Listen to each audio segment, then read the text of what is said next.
So we turn today to Matthew chapter 12 verse 30. ఈరోజు మన మత్తయి సువార్త 12వ అధ్యాయం 30వ వచనాన్ని చూద్దాం. The Pharisees had just told Jesus that he was casting out demons through telling the people that Jesus was casting out demons through the power of the prince of demons, Satan. ఇక్కడ పరిసయ్యులు ఏం చెప్తున్నారంటే యేసుక్రీస్తు ప్రభువారు మనుషుల నుండి దయ్యములను వెళ్ళగొడుతున్నప్పుడు నీవు దయ్యములకు అధిపతి వలన ఆ శక్తి వలన ఈ దయ్యాలను వెళ్ళగొడుతున్నావు అని పరిసయ్యులు ప్రభుతో చెప్తున్నారు. So he was going on to say there when he said that a house divided itself cannot stand.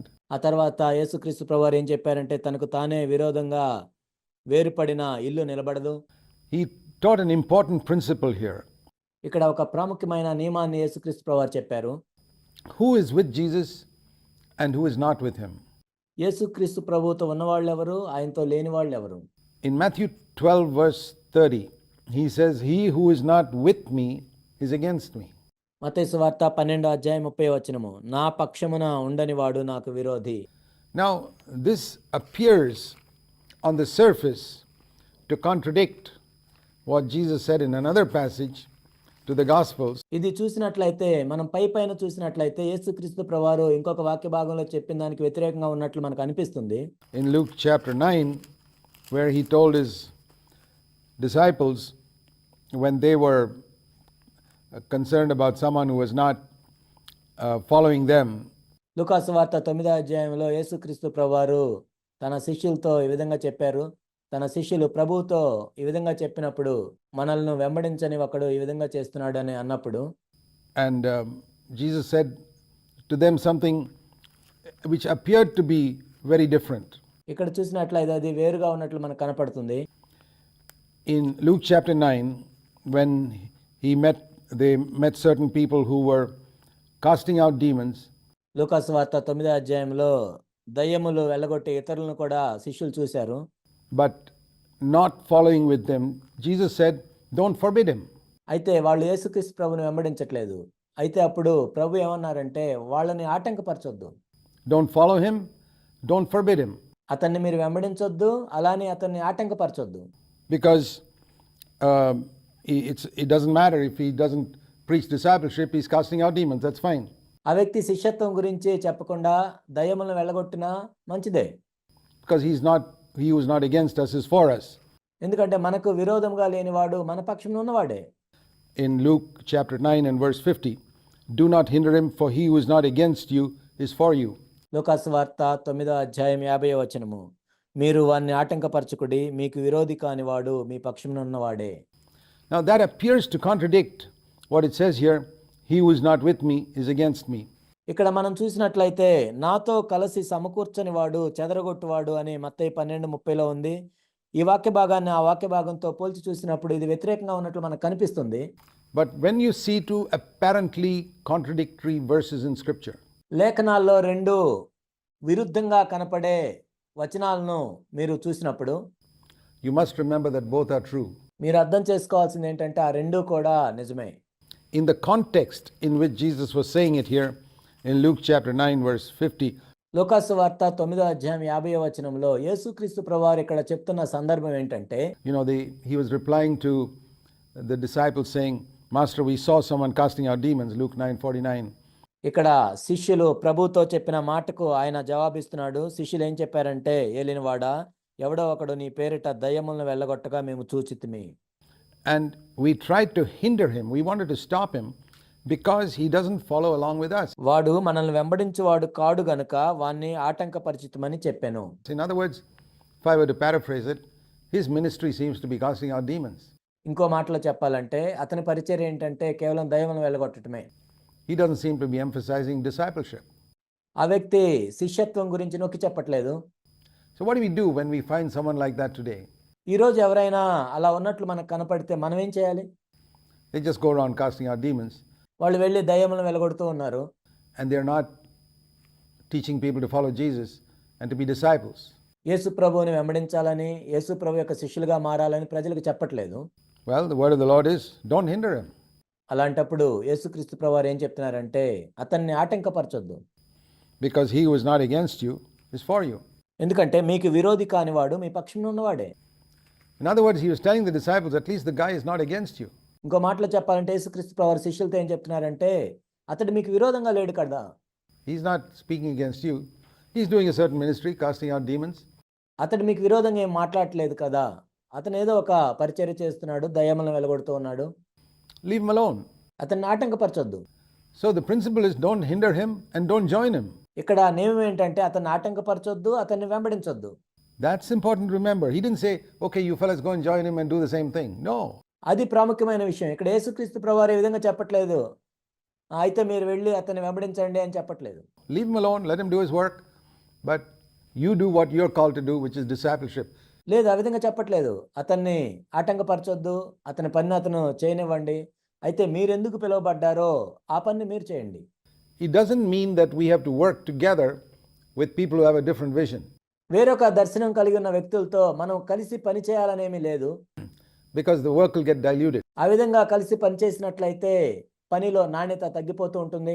If God has called you to make disciples, you must stick to that. నిన్ను శిష్యులుగా తయారు చేయటానికి ప్రభువు నిన్ను పిలిచినట్లయితే నీవు దాన్నే అంటిపెట్టుకొని ఉండాలి.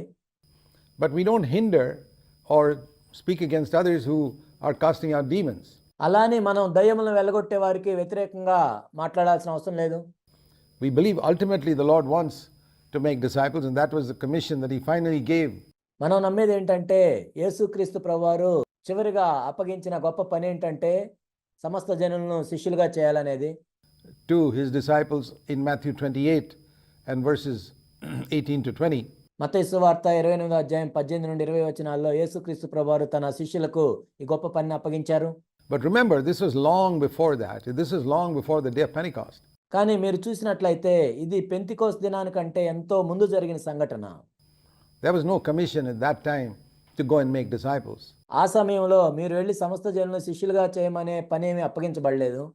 So if people were casting out demons, that was fine. If they didn't join up with Jesus and His disciples, that's okay. అప్పుడు దయ్యములను వెళ్ళగొడుతుంటే అది మంచిదే. యేసుక్రీస్తు ప్రభువును కానీ శిష్యులతో కానీ వాళ్ళు కలగపోయినా కానీ వాళ్ళు చేస్తున్న పని మంచిదే. But today the situation is different. కానీ ఇప్పుడు పరిస్థితులు పూర్తిగా భిన్నంగా ఉన్నాయి. We still follow the principle that we don't hinder someone who is doing that.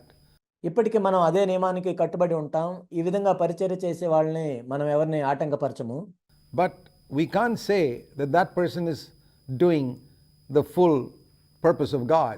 కానీ ఆ వ్యక్తి ఇప్పుడు ఆ విధంగా చేస్తున్నట్లయితే దేవుని యొక్క సంపూర్ణ సంకల్పాన్ని నెరవేరుస్తున్నాడని మనం చెప్పలేము.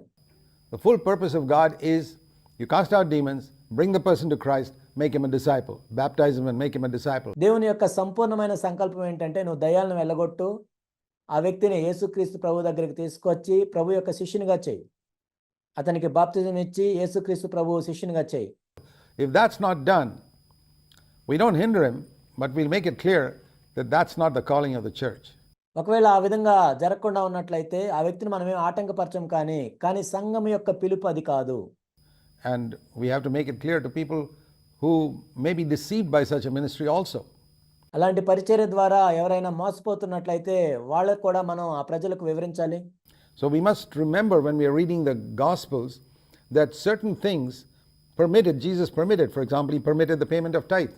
మనం సువార్తలు చదువుతున్నప్పుడు యేసుక్రీస్తు ప్రభువారు కొన్ని విషయాలను అనుమతించారు. ఉదాహరణకు మనం చూసినట్లయితే ఆయన దశంభాగం చెల్లించమని అనుమతించారు. Lepers to go and show themselves to the priests. కుష్టు వ్యాధి బాగు చేయబడిన వాళ్ళు వెళ్ళి యాజకులకి కనపరుచుకోమని ప్రభు చెప్పారు. And even when one rich young ruler came to him and said, "What must I do to inherit eternal life?" ఒక ధనవంతుడైన యవనస్తుడైన అధికారి యేసుక్రీస్తు ప్రభు దగ్గరికి వచ్చి నేను నిత్య జీవం పొందటానికి ఏం చేయాలని అడిగినప్పుడు, What would you answer someone who asked you today, "How can I have eternal life?" ఈరోజు నీ దగ్గరకు ఎవరైనా వచ్చి నిత్య జీవాన్ని నేను పొందాలంటే ఏం చేయాలని నిన్ను అడిగితే నువ్వేం జవాబిస్తావు? Would you tell him keep the commandments? ఆజ్ఞలను పాటించమని నువ్వు చెప్తావా? But that's what Jesus said. కానీ యేసు ప్రభు అదే చెప్పారు కదా. You read in Mark chapter 10. That's one of those clear, many examples like this which show that the new covenant age had not yet started.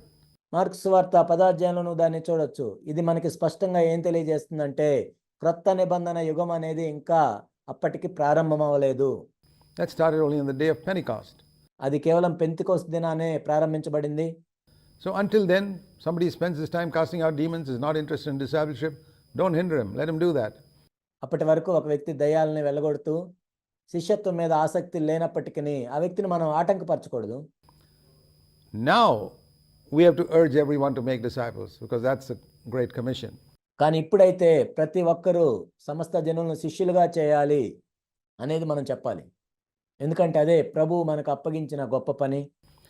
So in that connection, he says here in Matthew 12 verse 30, దానికి సంబంధించి మత్తయి సువార్త 12వ అధ్యాయం 30వ వచనంలో ప్రభు చెప్తున్నారు, he who is not with me is against me, and he who does not gather with me scatters. నా పక్షమున ఉండని వాడు నాకు విరోధి, నాతో కలిసి సమకూర్చని వాడు చెదరగొట్టువాడు. So in this matter of following Jesus and building his church, if you're not wholeheartedly with him, యేసుక్రీస్తు ప్రభువారిని వెంబడించే విషయంలో, ఆయన సంఘాన్ని కట్టే విషయంలో నీవు పూర్ణ హృదయంతో ప్రభుతో లేనట్లయితే you're in a limited way against him. ఒక విధంగా చెప్పాలంటే నీవు ఆయనకు విరోధంగా ఉన్నట్లు. See, the non-Christian is obviously against the Lord. క్రైస్తవేతరులు మనం చూసినట్లయితే వాళ్ళు సంపూర్ణంగా ప్రభువుకు వ్యతిరేకంగా ఉంటారు. He's not even claiming to have anything to do with the Lord. నేను ప్రభువుకు చెందిన వాడినని ఏ విషయంలోనూ వాళ్ళు చెప్పరు కూడా. But when a Christian claims to be belonging to the Lord and claims to be doing the Lord's work, కానీ ఒక క్రైస్తవుడు నేను ప్రభువుకు చెందిన వాడిను, నేను ప్రభు యొక్క పరిచర్య చేస్తున్నాను అని చెప్తున్నప్పుడు, and he's not gathering together, he can actually be a hindrance. కానీ ఆ విధంగా చేస్తూ యేసుక్రీస్తు ప్రభుతో కూడా సమకూర్చకుండా ఉన్నట్లయితే ప్రభు యొక్క పనిని ఆటంకపరుస్తున్నట్లు. For example, like we can take the example of a building site. ఉదాహరణకి ఒక బిల్డింగ్ సైట్ని మనం చూసినట్లయితే, Supposing you got 20 workers there, అక్కడ 20 మంది పనివాళ్ళు ఉన్నారు. and 10 of them are working hard and 10 of them are just sitting around doing nothing and talking and అక్కడ 20 మందిలో 10 మంది ఏమో బాగా కష్టపడి పని చేస్తున్నారు, మిగిలిన 10 మంది వాళ్ళు ఏమీ పని చేయకుండా కూర్చొని ముచ్చట్లు చెప్పుకుంటున్నారు. wasting people's time and getting in the way of other people doing the work. వాళ్ళు ప్రజల యొక్క సమయాన్ని పాడు చేస్తూ ఉన్నారు, వేరే వాళ్ళు పని చేస్తుంటే వాళ్ళని కూడా ఆటంకపరుస్తూ ఉన్నారు. Would you say they are doing nothing? అంటే వాళ్ళు ఏమీ పని చేయట్లేదని మీరు అనగలరా? They're doing no harm. They're doing a tremendous amount of harm. కానీ వాళ్ళు ఎంతో హాని చేస్తున్నారు, ఎంతో పాడు చేస్తున్నారు. They are against the building of that building because they are hindering the others who are working. ఎందుకంటే వాళ్ళు ఆ భవనాన్ని కట్టడానికి విరోధంగా ఉన్నట్లు. ఎందుకంటే వేరే వాళ్ళు పని చేస్తుంటే వాళ్ళని వీళ్ళు ఆటంకపరుస్తున్నారు. They're wasting their time talking about a lot of things. అనేక విషయాలు మాట్లాడుతూ వాళ్ళ సమయాన్ని పాడు చేస్తున్నారు. When if they had gone away from that site, those 10 people could have done a better job. ఒకవేళ ఆ 10 మంది అక్కడి నుండి వెళ్ళిపోయి ఉన్నట్లయితే మిగిలిన 10 మంది కూడా ఇంకా బాగా చేసేవాళ్ళే పని. So there's an example of he who is not with me is against me, and he who does not gather with me scatters. నా పక్షమున నుండని వాడు నాకు విరోధి, నాతో కలిసి సమకూర్చని వాడు చెదరగొట్టువాడు అని చెప్పడానికి ఇది ఒక ఉదాహరణ.